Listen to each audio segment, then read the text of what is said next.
Hello बच्चों। तो सबसे पहले ये क्वेश्चन आप एक बार अच्छे से देखिए, खुद से ट्राई करिए, देन वीडियो को कंटिन्यू करिए। तो चलो क्वेश्चन देखते हैं क्या है। Correct match of column 1 with column 2 is. तो यहाँ पे है कॉलम 1 में क्या लिखा हुआ है, इक्वेशन लिखी हुई है ना, और उसके बाद दूसरे कॉलम में क्या लिखा हुआ है देखते हैं एक बार। Number of real values of X satisfying the equation is R. तो यहाँ पे एक्स की रियल वैल्यूज लिखी, कितनी वैल्यूज होंगी, है ना। Number of real values of X satisfying the equation this one is R. Option column 2 में नंबर ढूंढना है कौन सा होगा। ठीक है, ऐसे ही तीसरा सी वाला और चौथा डी पार्ट। ठीक, तो देखो ये जो सवाल है इसमें बेसिकली है क्या, हमें इक्वेशन सॉल्व करना है। ये जो इक्वेशन इसको सॉल्व करना है, ऐसे दूसरी इक्वेशन, ऐसे ये सब इक्वेशन सॉल्व करना है। अब जब इक्वेशन सॉल्व करते हैं तो हमारा जो सोल्यूशन होना चाहिए वो क्या होना चाहिए, डोमेन में आना चाहिए। ठीक है, डोमेन क्या होता है, किसी इक्वेशन का डोमेन क्या होगा, एक्स की वो वैल्यू जिसके लिए उस इक्वेशन का हर एक पार्ट, हर एक सेगमेंट, है ना, क्या हो, इंडिविजुअली वेल डिफाइंड हो। अगर कोई भी सोल्यूशन आया ऐसा और जो क्या जिसके लिए कोई एक पार्ट उसका अनडिफाइंड होगा तो उस सोल्यूशन को हम लोग रिजेक्ट कर देंगे। ठीक, तो ये है बेसिकली इसी कहानी।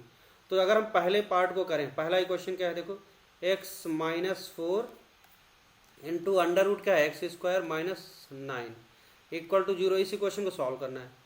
तो इसे सॉल्व करेंगे, देखो something into something equal to 0, तो क्या करेंगे, एक्स माइनस 4 इक्वल टू 0, या फिर क्या कर दें, एक्स स्क्वायर माइनस 9 का अंडर रूट इक्वल टू 0, है ना। और तो यहाँ से एक्स की वैल्यू क्या आ गई, 4 आ गई। यहाँ से क्या मिलेगा, स्क्वायरिंग कर दे बोथ साइड, तो X square minus 9 equal to 0। तो एक्स की वैल्यू क्या आ जाएगी, इसको फैक्टराइज कर दो, तो X minus 3 X plus 3 equal to 0। तो यहाँ से एक्स की वैल्यू क्या आ गई, 3 और क्या आ गई, या फिर माइनस 3। तो यहाँ से दो वैल्यूज मिल गई। तो हम देख सकते हैं यहाँ पे एक्स कितनी वैल्यूज आई, एक 4 आई, दूसरे क्या 3 आई और एक माइनस 3, तीन वैल्यूज आई एक्स की। अब ये तीनों वैल्यूज के लिए, जो तीन एक्स की वैल्यूज आई, तीनों के लिए आपका जो ये इक्वेशन है इसका हर एक टर्म वेल डिफाइंड है कि नहीं, इसको चेक करते हैं। ठीक, तो देखो जैसे अगर हम 4 वैल्यू डालें इसमें, 4 माइनस 4 0 इंटू, और यहाँ पे डालेंगे अंडर रूट के अंदर 4 स्क्वायर मतलब 16, 16 माइनस 9 कितना हो जाएगा, 9, 16 में से 9 निकल गया, 7 बचा। तो 0 into under root 7 equal to 0। तो अंडर रूट 7 एक वेल डिफाइंड रियल नंबर है, 0 भी एक रियल नंबर है, वेल डिफाइंड है। ओके, तो इसका तो ये ठीक है। अब 3 वाला लेंगे तो 3, तो ये तो अंडर रूट के अंदर वाली चीज़ 0 हो जाएगी। ठीक है, तो अंडर रूट के अंदर 0 हो गया, तो क्या हो जाएगा, 9 माइनस 9 0 इंटू ये क्या हो जाएगा, 3 माइनस 4। तो 3 माइनस 4 का मतलब क्या हो गया, देखो -1 और इंटू 0, तो -1 इंटू 0 0 हो गया, और ये -1 भी वेल डिफाइंड है, 0 भी वेल डिफाइंड है। ओके, सही है, इसका मतलब ये भी सही। -3 डालेंगे तो -3 -4 क्या हो जाएगा, -7 इंटू अंडर रूट के अंदर क्या आ जाएगा, 0 आ जाएगा। अंडर रूट 0 की वैल्यू क्या हो जाएगी, 0 हो जाएगी। तो ये भी वेल डिफाइंड है, देखो right hand side left hand side के इक्वल है। क्लियर, तो इसका तो तीनों आंसर यहाँ पे वैलिड हैं। अब देखो अंडर रूट के अंदर कोई निगेटिव चीज आ जाएगी तो वो अनडिफाइंड मानेंगे, समझे कि नहीं। तो अंडर रूट एफ एक्स, अगर ये चीज क्या है, इज डिफाइंड, ये डिफाइंड कब होगी, इस बात को समझ लो, डिफाइंड कब होगी, जब एफ एक्स क्या हो जाए, ग्रेटर देन इक्वल टू 0 होगा, तब इसको हम डिफाइंड मानेंगे। क्लियर, अगर अंडर रूट के अंदर निगेटिव चीज आ गई तो वो डिफाइंड नहीं है। अगर कोई सोल्यूशन ऐसा आ रहा जिसकी वजह से उस इक्वेशन का कोई एक पार्ट, है ना, अंडर रूट के अंदर वाला निगेटिव हो जा रहा, तो उसको हम लोग क्या करेंगे, रिजेक्ट कर देंगे। तो यहाँ पे हमारे पास तीनों सोल्यूशन वैलिड हैं। ठीक है, तो पहले वाले के सामने क्या आ जाएगा, ए के सामने 3 होगा, तो इसका तो इसके सामने हम लोग एस लिख देते हैं। बात समझ आ गई। अब चलते हैं दूसरी इक्वेशन के पास। दूसरी इक्वेशन सॉल्व करना है। दूसरी इक्वेशन में क्या है, देखो X square minus 25 into under root 4 minus X. Okay, तो चलते हैं नेक्स्ट पेज पे। तो दूसरा पार्ट हमारा बी है, देखो इसे सॉल्व करना है। X square minus 25 into under root 4 minus x. अब इस इक्वेशन को सॉल्व करना, तो क्या करेंगे, x square minus 25 equal to 0, और क्या लिखेंगे, 4 माइनस एक्स का अंडर रूट इक्वल टू 0 कर देते हैं। तो यहाँ से आएगा एक्स की वैल्यू क्या आएगी, देखो x minus 5 into x plus 5 factorise कर देंगे इक्वल टू 0। तो यहाँ से एक्स की वैल्यू क्या आ जाएगी, 5 और -5 आ गई। यहाँ से क्या स्क्वायरिंग कर दो बोथ साइड, तो ये आ जाएगा 4 minus x equal to 0। Squaring करने के बाद तो ये क्या हो जाएगा, एक्स इज इक्वल टू 4 आ गया। तो एक 4 वैल्यू आ गई, एक 5 5 -5। अब ये तीनों इसके सोल्यूशन होंगे नहीं, जरूरी नहीं तीनों होंगे, इसको चेक करेंगे। अगर ये इस इक्वेशन का हर एक सेगमेंट वेल डिफाइंड होगा, है ना, तब हम लेंगे, जो नहीं करेगा उसको रिजेक्ट करेंगे। चेक करते हैं। जैसे हमने देखा 5 के लिए, तो यहाँ पे अगर हम रखेंगे 5, देखो क्या होगा, अगर इस इक्वेशन में हम 5 रखें तो 5 स्क्वायर माइनस 25, ठीक है, और इंटू अंडर रूट क्या रखेंगे 4 माइनस 5। अब ये 5 स्क्वायर माइनस कितना होगा 0 इंटू अंडर रूट क्या हो जाएगा 4 माइनस 5 दैट इज -1। अब ये वाली चीज देखो क्या हो गई अनडिफाइंड, नॉट डिफाइंड, है ना। ये क्या है डिफाइंड नहीं है, क्योंकि हमें पता अंडर रूट के अंदर क्या होना चाहिए नेगेटिव नहीं होना चाहिए। तो क्या करेंगे, तो ये वाला तो हो गया रिजेक्ट। बात समझ आ गई कि नहीं, तो 5 तो रिजेक्ट हो गया। अब हम चेक करेंगे -5 के लिए, है ना, for -5 for x is equal to -5। इसको चेक करते हैं जरा। तो ये हो जाएगा -5 का स्क्वायर -25, और उसके बाद फिर अंडर रूट के अंदर क्या लिखेंगे 4, एक्स की जगह हमने -5 डाला -5। ओके, तो यहाँ से डाला तो ये हो जाएगा 25 माइनस 0 इंटू अंडर रूट क्या हो जाएगा, ये हो जाएगा 4 और ये माइनस माइनस प्लस 5, और ये हमें 0 होना चाहिए देखो राइट साइड में। तो 0 into under root 4 plus 5 9 equal to 0, ये सही बात। 0 इंटू ये क्या हो जाएगा 0 इंटू 3 इक्वल टू 0, और ये 3 क्या वेल डिफाइंड है, अंडर रूट के अंदर 9 है, वेल डिफाइंड है, इसका मतलब ये -5 एक्सेप्टेबल है। ठीक, अब आते हैं 4 के पास। 4 डालेंगे तो आपको दिख रहा 4 पे ये बाहर वाली चीज क्या हो जाएगी फॉर एक्स इजिकल टू 4।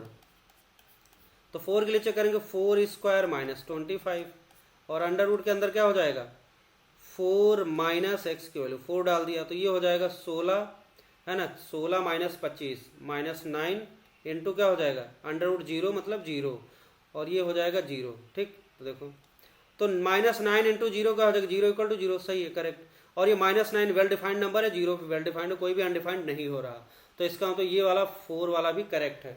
तो बी पार्ट के सामने कितने एक्स की कितनी वैल्यूज आई जो इसके लिए वैलिड हैं, है ना, जो इसके डोमेन में भी हैं, -5 एंड 4 दो वैल्यूज आई। ओके, तो बी के सामने दो वैल्यूज आई, तो इसके आगे कौन सा नंबर लिखेंगे हम लोग 2। देखो 2 कहाँ है, तो इसके सामने क्या होगा दो वैल्यूज ऑफ एक्स आएंगी, और 2 कहाँ पे है आर, इसके सामने आर हो जाएगा। ठीक है, अब आते हैं सी पार्ट पे। देखो सी पार्ट में क्या है x square -4x plus 3 under root x square -4 equal to 0। इसके लिए चेक करना कितनी वैल्यूज ऑफ एक्स होंगी। ठीक है, तो इसको सॉल्व करते हैं। अब इस पार्ट को करते हैं, देखो तो क्या होगा इसका सोल्यूशन, ये चीज क्या हो जाएगी एक्स स्क्वायर -4x प्लस 3, इसको 0 कर दो, या फिर क्या कर दो एक्स स्क्वायर -4 का अंडर रूट, ये क्या हो जाएगा 0 हो जाएगा। ठीक है, अब इसको सॉल्व करेंगे, इसको फैक्टराइज करते हैं, तो ये हो जाएगा एक्स स्क्वायर 3x माइनस का -x प्लस 3 इक्वल टू 0। यहाँ से हो जाएगा x कॉमन ले लिया तो x -3, और यहाँ -1 कॉमन ले लिया तो x -3 इक्वल टू 0। तो यहाँ हो जाएगा x -1 और ये हो जाएगा x -3 इक्वल टू 0। तो यहाँ से x की वैल्यू क्या आ गई 1 या फिर 3। ठीक है, 1 और 3 दो वैल्यूज यहाँ से मिली, और यहाँ से क्या होगा स्क्वायरिंग कर दे बोथ साइड, तो हो जाएगा एक्स स्क्वायर -4 इक्वल टू 0। तो यहाँ से x -2 और इंटू क्या हो जाएगा x प्लस 2 इक्वल टू 0। तो x की कौन कौन सी वैल्यू है 2 और -2 आई। तो देखो यहाँ पे x की 4 वैल्यूज मिल रही, लेकिन अब हमें देखना है, देखो अंडर गड़बड़ कौन करेगा। देखो ये पॉलिनॉमियल एक्सप्रेशन जो second degree x square -4x, ये तो ठीक ठाक है, ये हमेशा डिफाइंड होगा, कोई दिक्कत नहीं। इसके साथ खतरा है एक्स स्क्वायर -4, इसी को चेक कर लेते हैं। जैसे 1 के लिए देखो क्या हो जाएगा, अगर हम चेक करें फॉर एक्स इजिकल टू 1, तो अगर 1 के लिए चेक करेंगे तो अंडर रूट के अंदर क्या हो जाएगा 1 स्क्वायर -4 अंडर रूट 3 हो जाएगा, है ना, अंडर रूट के अंदर क्या आ जाएगा -3 आ जाएगा, जो कि नॉट डिफाइंड, तो इसका मतलब 1 को रिजेक्ट कर देंगे, है ना, ये गड़बड़ हो जाएगा।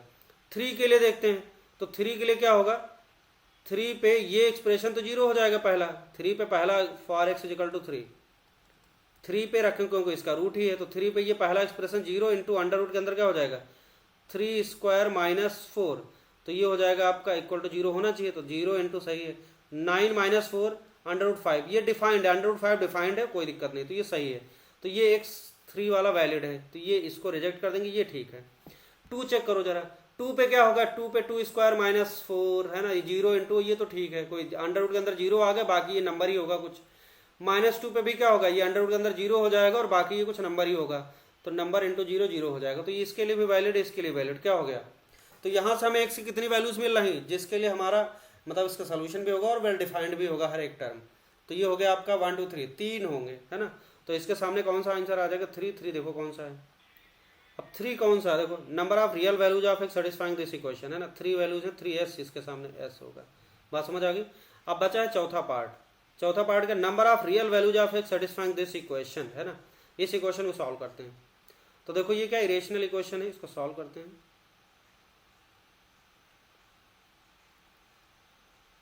यहीं पे सॉल्व कर लेते हैं। तो डी पार्ट को करते हैं हम लोग। देखो क्या करेंगे, यहाँ पे अंडर रूट है तो क्या करें, बोथ साइड स्क्वायरिंग कर दो। अब स्क्वायरिंग करने से पहले ध्यान रखना, देखो अंडर रूट ये है, अंडर रूट ये है, इसके अंदर एक्स है, इसके अंदर एक्स है, और इधर भी क्या 2x है। अब ये दो टर्म इसी साइड रखो, इसको उधर रखो, स्क्वायर करने पे फायदा मिलेगा आपको, स्क्वायरिंग बोथ साइड। तो ये हो जाएगा आपका x प्लस 2 है ना, प्लस क्या हो जाएगा x माइनस 2, और प्लस क्या होगा 2 टाइम्स ए बी, तो ये हो जाएगा x प्लस 2 इंटू क्या हो जाएगा under root x minus 2 equal to क्या हो जाएगा 2x प्लस 3, इसको अंडर रूट हट गया, यहाँ x क्या हो गया 2x हो गया, और ये माइनस 2 से प्लस 2 उड़ गया, और यहाँ हो जाएगा आपका 2x प्लस, देखो ध्यान से 2, और ये हो जाएगा आपका x प्लस 2 x माइनस 2, तो हो जाएगा एक्स स्क्वायर माइनस 4 लिख सकते हैं, कोई दिक्कत नहीं, और ये हो जाएगा आपका 2x प्लस 3। अब 2x से 2x उड़ गया बोथ साइड, तो बचा 2 under root x square minus 4, और यहाँ बचा 3, स्क्वायरिंग बोथ साइड अगेन है ना, अगेन स्क्वायरिंग बोथ साइड। तो फिर से एक बार स्क्वायर कर देंगे तो क्या हो जाएगा 4 अंडर रूट, क्या सॉरी 4 अंडर रूट हट जाएगा, तो एक्स स्क्वायर माइनस 4 हो गया, और इक्वल टू क्या हो जाएगा 9 हो गया।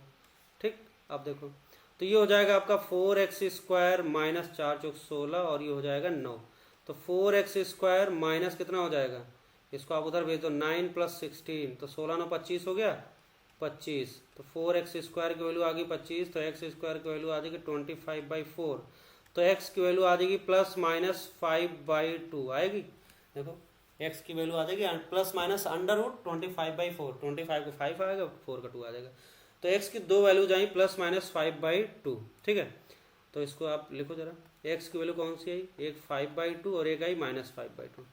अब हमें ये दोनों में जरूरी नहीं दोनों काम क्यों हो, ठीक है, चेक करेंगे, कोई ऐसा तो नहीं जिसके लिए अनडिफाइंड चेक करते हैं। ठीक है, तो अगर हम 5/2 डालेंगे है ना, 5/2 डालेंगे, देखो वेरीफाई करो, तो 5/2 डालेंगे तो क्या होगा 5/2 और प्लस 2 अंडर रूट, ठीक, प्लस देखो 5/2 माइनस 2, और राइट साइड में क्या होगा 2 इंटू 5/2, और ये हो जाएगा प्लस 3, चेक करो, ये हो जाएगा 2 दूनी 4, 4 5 9, 9/2 कितना हो जाएगा 3/√2, 3/√2 आ गया, इधर कितना आएगा 2 दूनी 4, 5 माइनस 4 1, 1/, तो 1/√2 आ गया है ना, कैलकुलेशन आता है, 5 दूनी 10, 3 दूनी 6, 16/2, तो ये हो जाएगा 4/√2, और इधर क्या हो जाएगा 4/√2, एकदम सही बात है, LHS RHS के बराबर आ गया, और हर एक टर्म वेल डिफाइंड भी है ना, तो इसका तो ये तो ठीक है 5/2 तो वैलिड है।